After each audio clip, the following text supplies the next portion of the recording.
Okay, welcome back to Iowa Audio Review. I'm Jesse, and these are some Pioneer CS-410 speakers, I believe from the, 80s. And let's see, I picked them up a couple months ago, I think for 20 bucks. And I did a little teaser video because I had planned on working on them sooner. It's been a couple months now. Decided I finally got to get around to working on them. So pop the covers off. They are not in good shape by any means. They are very bad shape, which is okay. It kind of just makes it more of a challenge. Obviously, the grill cloths are going to have to be redone, which shouldn't be too bad. It looks like it's some sort of like composite plastic frame instead of like the newer stuff's just actual plastic, and you can see it is stapled in there. So hopefully getting some new fabric on and stapled shouldn't be too big of a deal. And then the Pioneer logo is always, just pop these rivets out in the back and should be able to take that out and preserve that. The grill cloths are the least of my worries. We'll get the grill covers figured out later.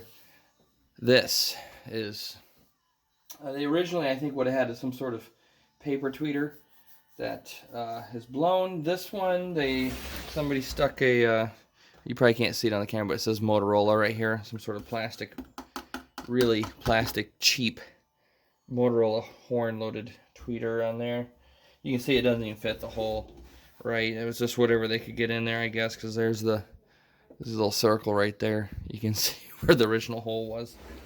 I hooked them up. This one, the woofer works. It's in whatever good shape. These don't have foam surrounds. It's that like treated, I want to say some sort of like treated fabric surround. This woofer actually works. This one, on the other hand, I don't even know where this is from. It looks like it's from some sort of a boom box, or maybe I don't know, something. Really, it's not even a tweeter. It's just some cheap full range driver. And then the woofer on this one, obviously, you can kind of see underneath here there was a puncture through the cone at some point, and they took some, looks to be some type of blue silicone or RTV caulk, like you'd use in automotive, and have repaired the cone. I mean, I guess that works. It holds it together, and it's solid. But I did some mess around and ran some extra wire in there, and this does not work. This works, but it barely makes any noise. So whatever this speaker's electrical specifications are, they do not work very well with the crossover inside these. Because I almost thought the whole thing was blown, but this does make a little bit of noise. But all in all this is going to be ripped apart and completely redone. As you see, I already kind of got started. I started peeling the, this one's still got the cheap, I don't know what you call that, imitation walnut or whatever on there. Started peeling that off. We're going to peel all that off and sand them down, get them all cleaned up, and maybe rewrap them or just paint them. I haven't decided yet. And on the back, here where you can see it. Let's see. Yep. Pioneer CS-410 two-way, 8 ohms, rated input 20 watts, max input 40 watts. Pioneer Electric Corp, made in Japan. This would have been, I'm assuming these were made, I think the CS-410s were actually made for a couple of years, from maybe mid to late 70s into early middle 80s. I think these are the cheaper later ones, because the earlier ones, if I remember right, seem to have a nicer tweeter and stuff. And these, the only picture I could find of ones exactly like these that had this woofer had just like a cheap 2 or 3 inch paper tweeter, and the crossover inside these I already looked as a pretty basic crossover. And I'm assuming as anything else, or like anything else with audio and hi-fi, as it went further into the 80s, it just got cheaper and cheaper. And one of the giveaways is how thin this 1/2 inch thick, I don't know if they consider it low density particle board. It's larger particles. It's cheaper. But anyway, I already got all the outside edges peeled. I need to get these inside edges peeled, so I gotta take the front off. first, I want to see if I can dig the plastic nubs that go to the grill covers have broke off at some point. So I don't know. We'll see what I can do about that later. Like I said, I'm not too terribly worried about the grill cloth or the grills right now. I have an extremely dry throat. It's that time of the season or year in Iowa where all my allergies start to come out and get a sore throat. Let's see, where'd my drill go? Hi, Dad. Hi. What you doing? Fixing some speakers. Why? Because they're broken. This is broken? Yep, and I'm going to fix them so somebody can enjoy them. Okay. I'm going to just do that. Oops. These aren't even all the original screws, I don't think. If I have... if you watch the teaser, I have purchased all new woofers and tweeters for these. Or we'll say replacements, they're not the originals. And these holes, this hole is fine, but the hole for the tweeter is not fine. And I'll have to figure out a way to either change this hole or just cut out a whole new front 1/2-inch thick board. So, okay, that's ready to come off. Let's take the hoofer out. I don't even know if you guys can see. There we go. Is that better?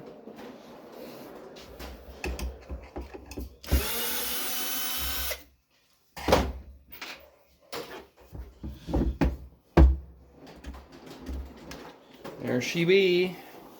Original Pioneer hoofer. Oh, look at that. Even you can see it in there. They put electrical tape on the back to help hold it together. Oh man. Oh yeah, you can see the puncture real good in there. Oh, if I get the light in there, yeah. Oh yeah. Somebody put a hole right through the cone in this. Oh, there's some more tape. Oh wow, this cone is really bad shape. Wish I had more light down here. I got more lights on the way, so you guys can see better. There we go. Yeah. Yes. I'm surprised this thing held together. Also doing this, it works, but overall you're adding mass to the cone, which couldn't change the properties of the speaker somewhat.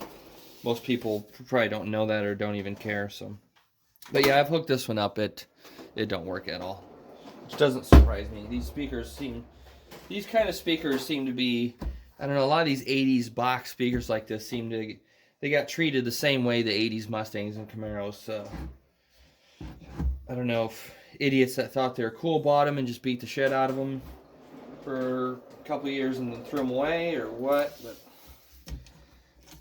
usually getting a set of these 80s speakers is like getting a 80s Camaro. About everything on it needs to be fixed. And then LG Electronics. So this would have been a little speaker, probably, I'm assuming, from some like a LG surround sound system, maybe. If this would focus. There we go. Nope.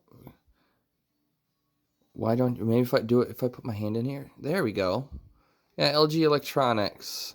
I'm guessing this is some sort of little full range driver from either a little LG boombox or surround sound system. Whatever. So, that's not supposed to be in there.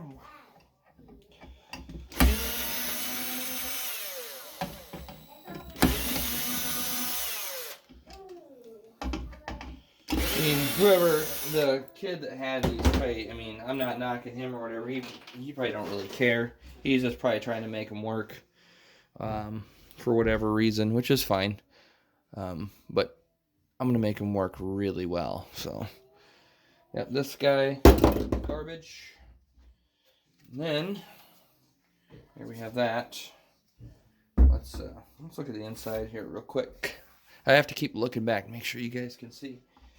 Let's peel this cheap 80s vinyl off. Veneer, vinyl, whatever. For new crossovers as well. So these will be coming out as well. And I think I did look up, oh, I don't remember if I could see. These have a 2.2 microfarad rating, and it's electrolytic cap too, which, I mean, it's going to work for audio, but it's not best to use electrolytic caps in audio.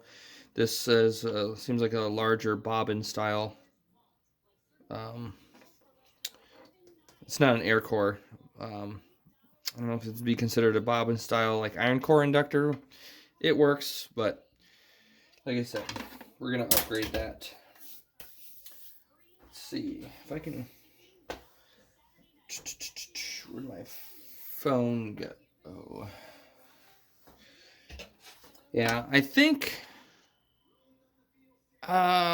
you can look it up. The easiest way, like I've done it, is just Google search a crossover calculator and do a crossover calculator for just a first order crossover. And you can reverse, instead of putting in the frequency that you want to crossover at, you can just put in the values of the capacitor or the inductor. In this case, you could put in a value of 2.2 in the first order network, and it should fill in the blank for frequency and tell you where this cap is going to provide that first order crossover at. And I want to say it was like 10,000 hertz or something like that.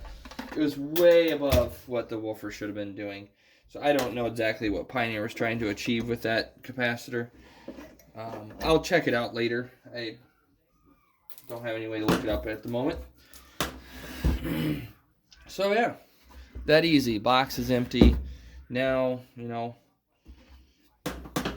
this thing in the back, I'm not sure how easy it'll be to get this out. I might just leave it in there and then just try to fill it in around it. I'm going to put some bracing in. I have some chunks of MDF laying around. I'm going to probably do a double brace side to side, and then if I can use this, make this hole proper, I'll probably maybe cut it into a perfect square and then cut out another square that fits in there and glue it in. And I'll probably cut another brace that goes from the back to this front baffle or front board, and I'll have a hole going through this. So after you set this back on there and tighten it down, you can put maybe a screw through the front and also have a brace here in the front, and even measure this and put a brace on the back side of here, because having a 10-inch woofer in this thin of a front baffle, I'm gonna have to brace it as much as well, not as much as I can, but do some decent bracing to really help stiffen up the front baffle, and then also stiffen up the cabinet. Not only just running a board from the front to the back and then board side to side, also running board side to side along this back panel too, to help stiffen it up. So I think that's going to be, well, yeah, that's going to be it for part 1 of this video, because if you want to see all the tweeters, the tweeters and the woofers and the crossover components and stuff I got for this, that's all in the sneak peek video, so you can just go there and look at it then. But that's it for now. Thanks for watching. I'm Jesse with Iowa Audio Review. Please like and subscribe if you like this kind of content, and I will continue to do it on video, because I've been doing this for quite a while. I just never did it for YouTube. I kind of just did it on the side for my own hobby and, you know, interest, and make a little money on the side helping people fix their speakers. So have a good day. Bye-bye. Brief side video here. I took this one apart, and the reason I have to run this porthole in the front is the cables in the back got ripped off, so there's nothing to hook them to. So I just ran that through the port to the crossover and the inside, so I could hook them up so we could actually listen to them. The other one that had the cone all fixed up didn't work, so this one seems to work. So whoever had these before, this is what they would have sounded like for them. So we'll do a quick there's my finger. We'll do a quick listen. Get over there. We'll do a quick listen on these, and then we'll go up here and do a quick listen on the Sonys. These do not sound very good.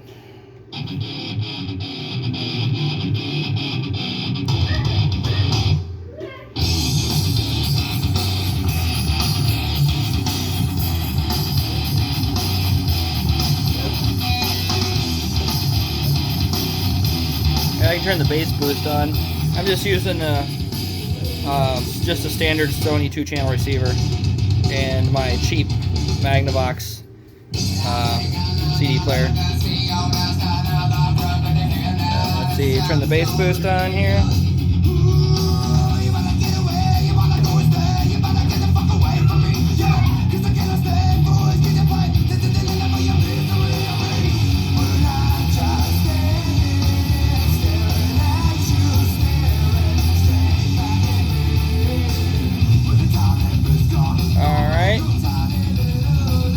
Pause that. I'll come back here, and I just had those wired on there. Pull that off. We'll hook this guy back up. So this Sony CS-5 will be back on. And here we go.